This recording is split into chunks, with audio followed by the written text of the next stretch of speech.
3. Қайырлы күн, мен номер 41 мектеп лицейінің 9-шы А сынып оқушы Төлеушай Көркем. Мамандықтар әлемін ашамыз сайысына мен мамандықты таңдаймын. Мен әлемдегі музыка тақырыбын таңдадым.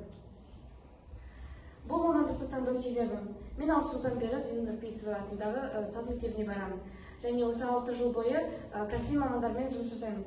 Осы 6 жылдың ішінде байқағаным, музыкант мамандығын көбісі елеулі түрде қабылдай бермейді, және де музыканттардың қызметін бағаламайды. Сондықтан осы презентация арқылы музыкант мамандығының басқа мамандықтар секілді мамандық екенін дәлелдегім келеді. Мамандықтың аталу тарихы. Бұл мамандық музыканың шығуынан бастап ежелгі болып келеді. Және бұл ежелгіде бұрында салт дәстүрлерде, осы салттық билер, әндерде басты рөл атқарған болатын. Сондықтан музыкант мамандығы өте құрметті болған болатын. Музыканттардың өмір жайлы факт айта кетсем, мүмкін көбісі біле бермейтін шығар, бірақ та кәсіби музыканттарды кенеттен концертке алып кетуі мүмкін. Сондықтан оларға бұл өрт пайда болған кездегі өрт сөндірушілерге соққан дабылмен тең.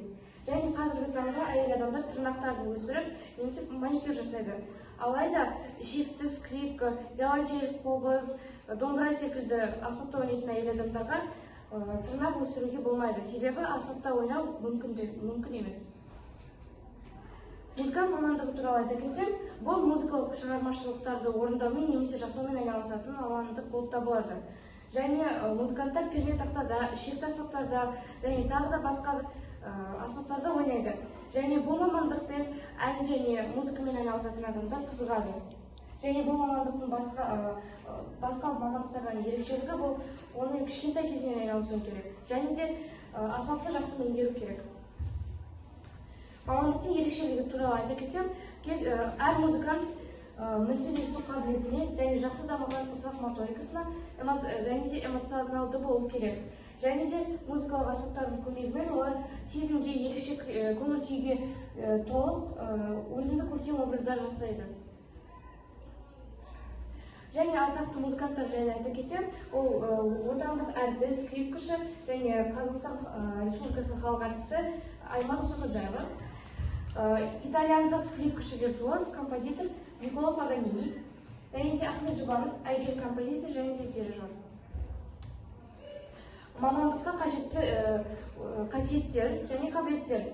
Олардың бірі және ең маңыздысы ол өз ісіне деген сүйіспеншілік. Бұл әр қадамда және әр істе өте қажет етілетін қасиет болып табылады, және де өз ісімізге деген сүйіспеншілік жетістікке жету кезінде өте қатты үлес қосады. Және де техника. Техникада орындау ең керек және маңызды пункттардың бірі болып табылады. Техника болмаса, музыкант шығарманы ойнай алмайды.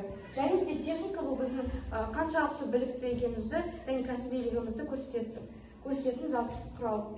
Және де дисциплина мен жауапкершілік. Техниканы жетілдіру және одан әрі дамыту үшін бізге әрқашан дисциплина мен жауапкершілік керек.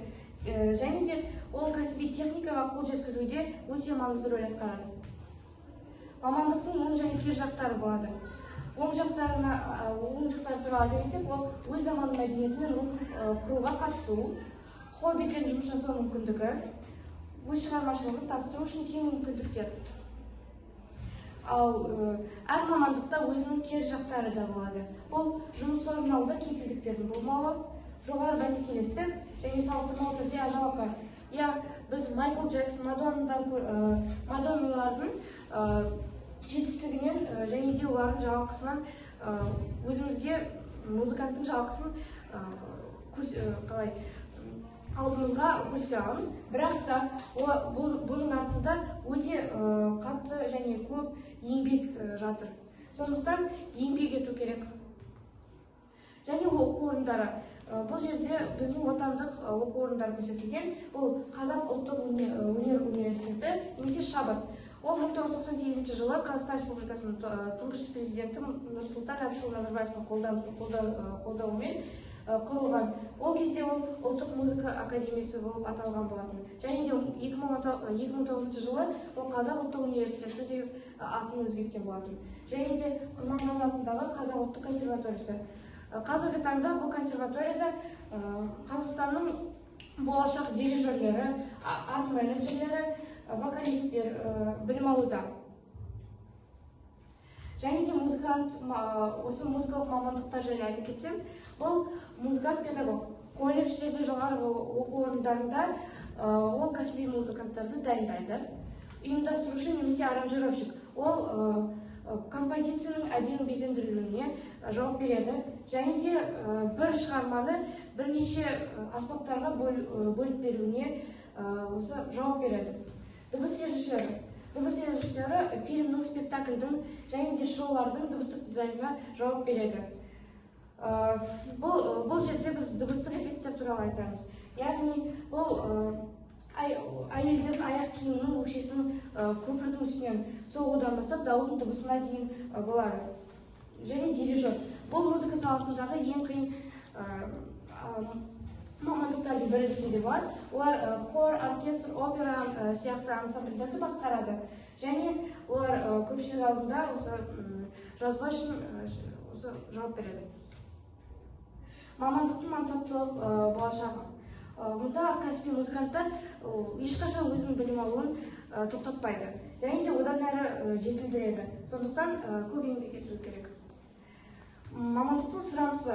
Қазіргі әлемде музыкалық білімге деген сұраныс туралы айтатын болсақ, бұл өте жақсы, және өйткені музыка коммерциялық тұрғыдан сәтті кәсіп болып саналады. Бірақ та бұл салада музыкант мамандығы емес, музыкант маманы сұранысқа ие. Яғни бұл салада техникалық орындалуға қарайды және жауапкершілікке. Сондықтан техникамызды жетілдіру керекпіз. Назарларыңызға рахмет.